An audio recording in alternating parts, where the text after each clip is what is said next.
Assalamualaikum warahmatullahi wabarakatuh semuanya. Halo, nama saya Nurul Alfiani.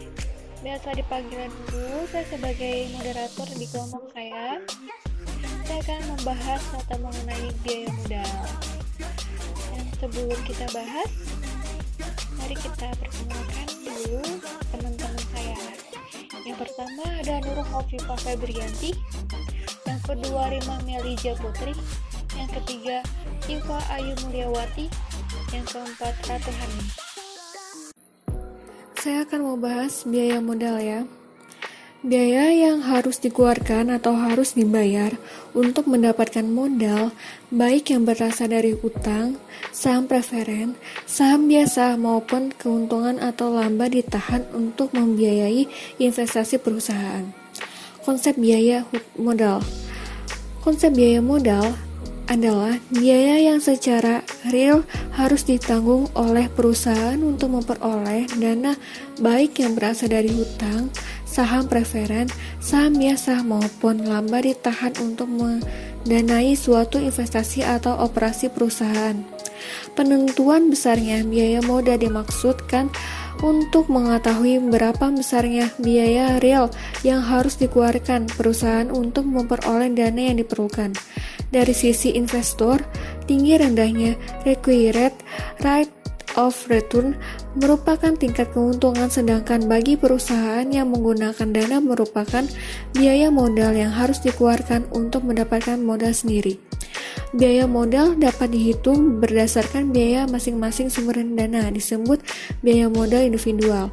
Jika perusahaan menggunakan beberapa sumber modal, maka biaya modal yang dihitung adalah biaya modal rata-rata dari seluruh modal yang digunakan. Konsep biaya modal erat kaitan dengan konsep mengenai tingkat keuntungan yang disyaratkan.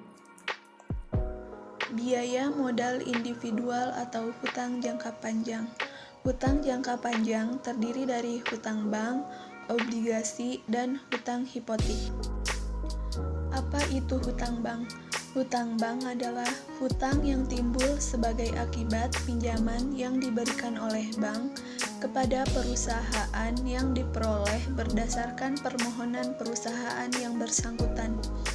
Dan obligasi adalah surat berharga atau sertifikat yang berisi perjanjian antara perusahaan emiten sebagai peminjam dana dengan investor sebagai pemberi dana. Dan yang terakhir adalah hutang hipotek. Hutang hipotek yaitu suatu jenis pinjaman jangka panjang dengan jaminannya adalah benda-benda yang tidak bergerak.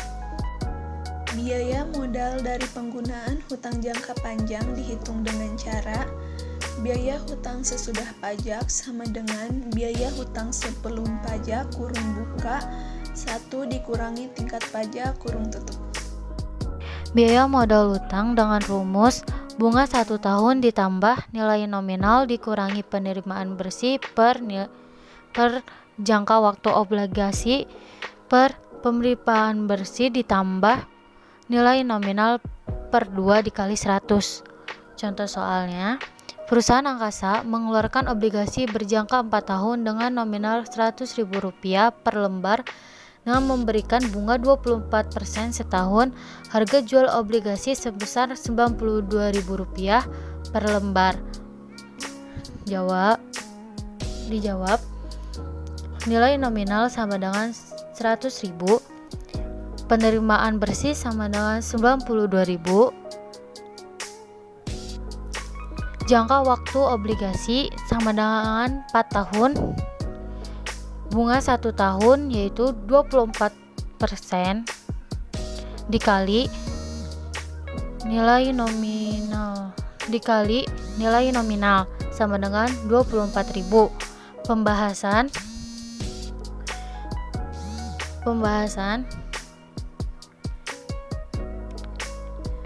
Pembahasannya, biaya modal utang yaitu 24.000 ditambah 100.000 dikurangi 92.000 per 4 per 92.000 ditambah 100 per 2 dikali 100%. Hasilnya 26.000 per 96.000 dikali 100% maka biaya modal utang yaitu 27,08%.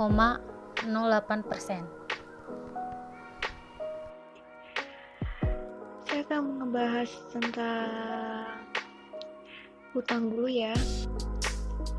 Apa itu cost of debt?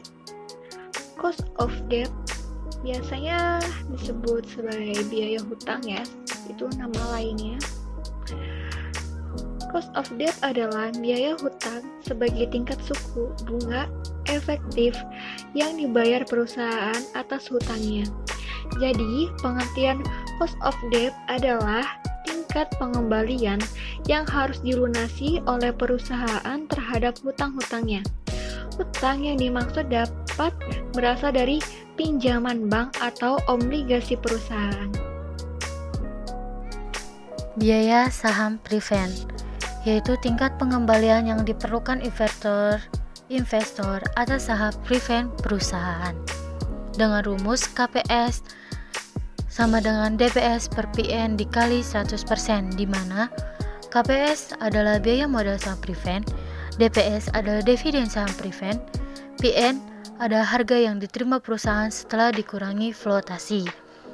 Contoh soal. Saham preferred PT Villa memberikan dividen per lembar sebesar Rp250 dan dijual dengan harga Rp2.500 per lembar saham di pasar. Jika perusahaan menerbitkan saham preferred baru, maka perusahaan mengeluarkan biaya flotasi sebesar Rp220 per lembar saham. Berapakah biaya modal saham preferred dari perusahaan tersebut? Pembahasan. Kita cari dulu PN. Nyari PN dengan harga jual dikurangi biaya flotasi. Maka PN sama dengan Rp2.500 dikurangi 220 menghasilkan Rp2.230. Selanjutnya kita cari biaya modal saham preferred dengan rumus KPS sama dengan DPS per PN dikali 100%. KPS sama dengan Rp250 per Rp2.230 dikali 100%, maka biaya modal saham preferred sebesar 11,21%. Biaya ekuitas saham. Biaya modal saham biasa merupakan biaya yang dikeluarkan oleh perusahaan yang memperoleh dana dengan menjual saham biasa untuk investasi. Biaya modal saham biasa dapat mengalami peningkatan secara internal dengan menahan laba atau secara eksternal dengan menjual atau mengeluarkan saham biasa baru. Perusahaan dapat membagi laba setelah pajak yang diperoleh sebagai dividen meliputi biaya laba ditahan, biaya ekuitas saham biasa baru. 1. Biaya ditahan. Tingkat pengembalian yang diperlukan oleh pemegang saham perusahaan atas modal ekuitas perusahaan diperoleh dari laba ditahan. Biaya laba ditahan dapat diestimasi dengan 3 metode.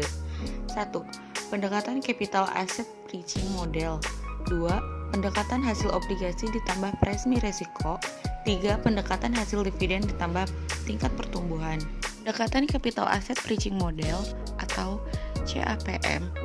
Menurut CAPM, biaya modal laba ditahan atau tingkat pengembalian yang diperlukan atas saham biasanya adalah KS sama dengan KRF ditambah dalam kurung KM kurangi KRF dikali BI, di mana KS sama dengan tingkat pengembalian yang diperlukan atau biaya modal laba ditahan, KRF suku bunga bebas risiko suku bunga SBI, KM tingkat pengembalian pasar atau tingkat pengembalian rata-rata saham, BI koefisien beta saham indeks risiko saham.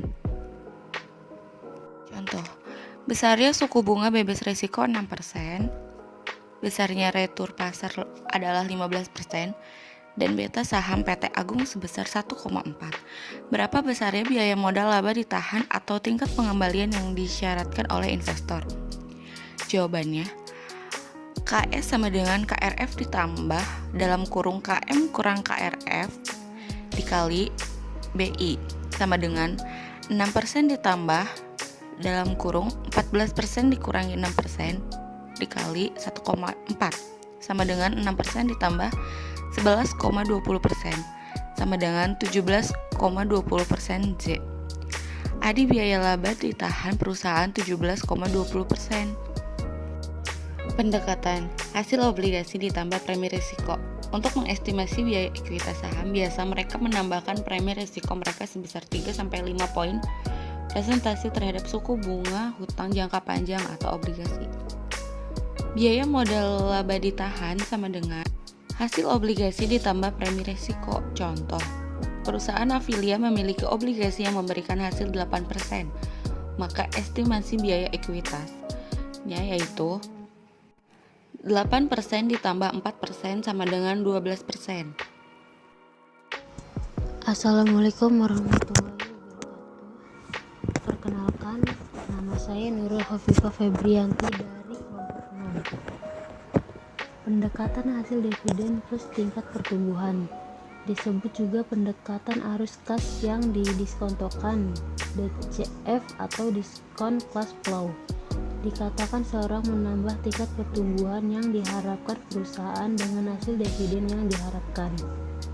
KS sama dengan D1 per PO plus G, di mana KS biaya laba ditahan, D1 estimasi dividen tahun YAD, PO harga saham biasa, G tingkat pertumbuhan dividen.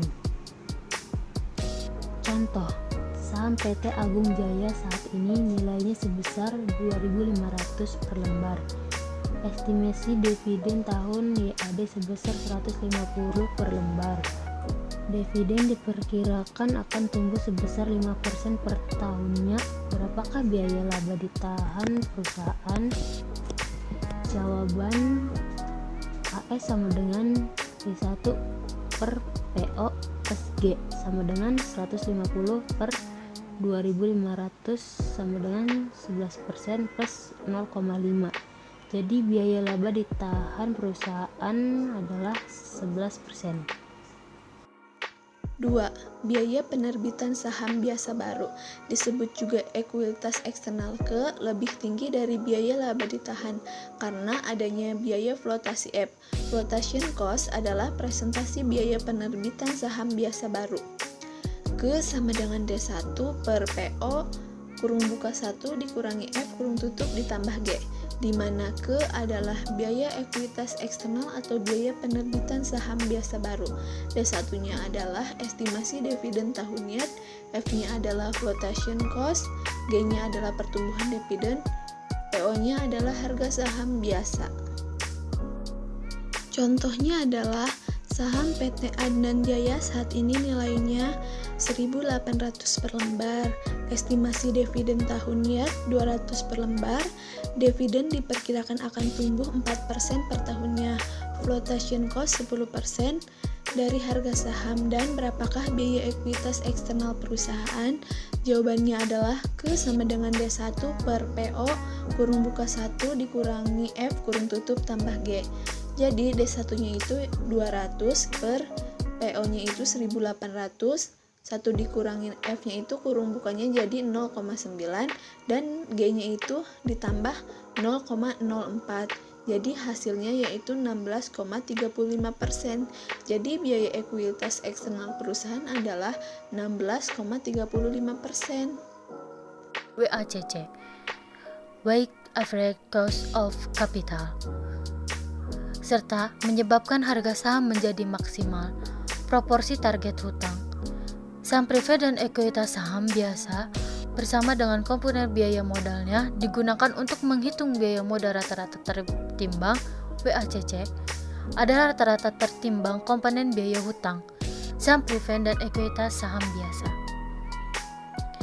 Dengan rumus WACC sama dengan WD dikali KD dikali 1 per T plus WPS dikali KPS ditambah WCE dikali KS, di mana WD yaitu bobot yakni porsi hutang dalam target struktur modal perusahaan, WPS yaitu bobot yakni porsi saham preferred dalam target struktur modal perusahaan, WCE adalah bobot yakni prosesi ekuitas saham biasa dalam target struktur modal perusahaan, KD adalah biaya hutang, KPS adalah biaya saham prevent, KS adalah biaya ekuitas saham biasa, T adalah tarif pajak perusahaan.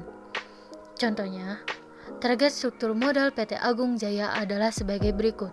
Hutang jangka panjang Rp350 juta, 48,8%, saham prevent sebesar Rp260 juta atau 3,586%, ekuitas saham biasa ada sebesar Rp115 juta dengan atau 15,86%, 725 juta atau 100%, biaya hutang sebelum pajak 17%, biaya saham prevent 10,85%, serta biaya ekuitas saham biasa 18,75% dan tarif pajak perusahaan 40%. Dari data tersebut, hitunglah WACC perusahaan. WACC sama dengan WD dikali KD dikali 1/T ditambah WPS kali KPS ditambah WCE kali KS sama dengan 48,8% dikali 17% dikali 1 dikurangi 0,4 ditambah 35,86% dikali 10,85% ditambah 15,86% dikali 18,75%. Jadi WACC perusahaan adalah 11,8%.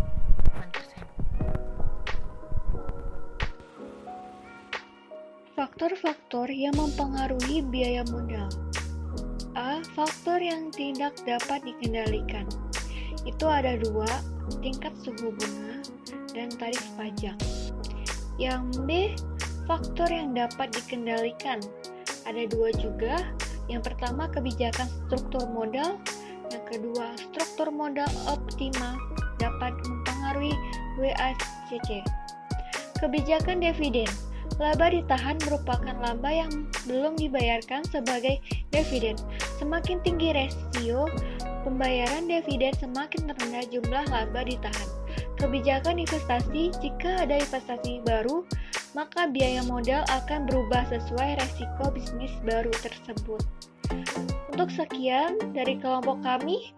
Kalau ada kekurangan atau kelebihannya, mohon maaf semuanya.